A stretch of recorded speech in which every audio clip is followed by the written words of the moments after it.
Channel. ഇന്ന് നമ്മൾ തയ്യാറാക്കാൻ പോകുന്നത് രസവാങ്കി എന്ന് പറഞ്ഞ ചോറിനും ഇഡലിക്കും ഒക്കെ നല്ലതായിട്ടുള്ള ഒരു കൂട്ടാനാണ്. അതെങ്ങനെയാണെന്ന് നോക്കാം. ഇതിനു വേണ്ടി ഞാൻ 1/2 കിലോ തക്കാളി എടുത്തു, ഇല്ലെങ്കിൽ 6 തക്കാളി. ഇത് നമുക്ക് ചെറുതായിട്ട് അരിയാം.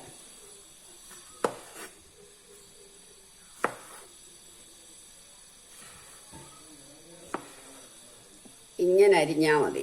ഇതേമാതിരി എല്ലാം അരിഞ്ഞെടുക്കാം.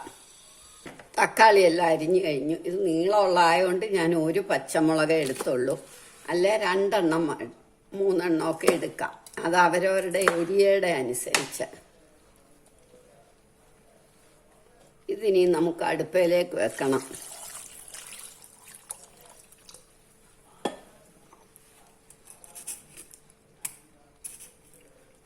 ഉപ്പും മഞ്ഞപ്പൊടിയും ഇടാം.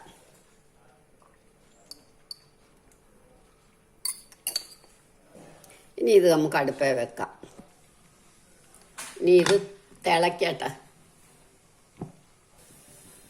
1 ടേബിൾ സ്പൂൺ എണ്ണ ഒഴിക്കണം. 1 ടേബിൾ സ്പൂൺ ഉഴുന്ന് പരിപ്പ്, 1 ടേബിൾ സ്പൂൺ കടലപ്പരിപ്പ്, ഇല്ലെങ്കിൽ തുമരപ്പരിപ്പായാലും മതി. 6 വറ്റൽമുളക്, അത് 3 പിരിയമുളകും 3 സാധാരണ മുളകും എടുത്തു. ഇത് നന്നായിട്ട് വറക്കട്ടെ. ഇതൊന്ന് മൂത്ത് വരുമ്പോൾ നമ്മൾ ഒരു 5-6 കുരുമുളക് ഇട്ടു. ഒരു 1/4 കപ്പ് തേങ്ങ. ഇനി ഇത് നന്നായിട്ട് മൂക്കണം. മൂത്ത് വന്നു കഴിയുമ്പോൾ നമുക്ക് ഇത്തിരി കായ ഇടുന്നെങ്കിൽ നേരത്തെ ഇടണം. കായപ്പൊടിയാണ് ഞാനിടുന്നത്, അതുകൊണ്ട് കുറച്ച് കഴിഞ്ഞിട്ട് നമുക്ക് ഇടാം. കോരാറാവുമ്പോൾ ഇട്ടാൽ മതി.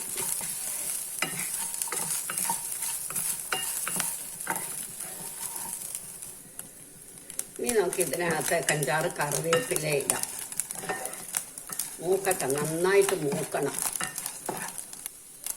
ഇപ്പം ഇത് മൂത്തു. നമുക്ക് ആവശ്യത്തിന് കായപ്പൊടിയും കൂടി ഇടാം. ഇനി നമുക്ക് സ്റ്റൗ ഓഫാക്കിയിട്ട് ഇതൊന്ന് അരയ്ക്കണം. തണുക്കട്ടെ.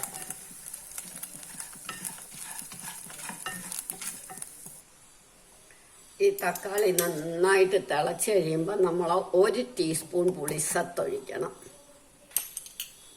അത്രയും തന്നെ ശർക്കര ഞാൻ പറയാറുണ്ടല്ലോ, ഉരുക്കി ഫ്രിഡ്ജ് വെച്ചേക്കൊന്ന്. 1 ടീസ്പൂൺ ശർക്കര,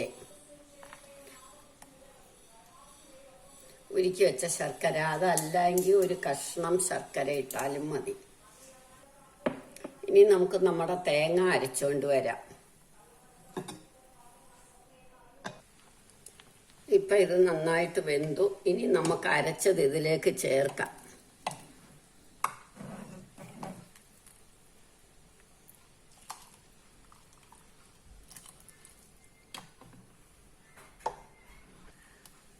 ഇനി ഇത് നല്ലോണം ഒന്ന് തിളച്ച് കുറുകി വരുമ്പോൾ നമുക്ക് വറുത്തിടണം. ഇനി ഇത് നമുക്ക് വറുത്തിടാം. വറുത്തിടാനൊന്നും വേണ്ട, കടുകും മുളകും കറിവേപ്പിലയും മാത്രം മതി.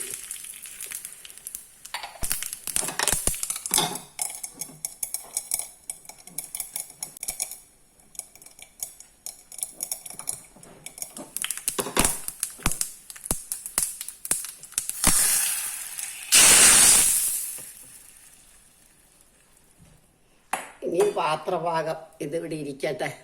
എല്ലാവരും ഇത് ട്രൈ ചെയ്ത് നോക്കണം. ഇഷ്ടമെങ്കിൽ ലൈക്ക് ചെയ്യണം, സബ്സ്ക്രൈബ് ചെയ്യണം.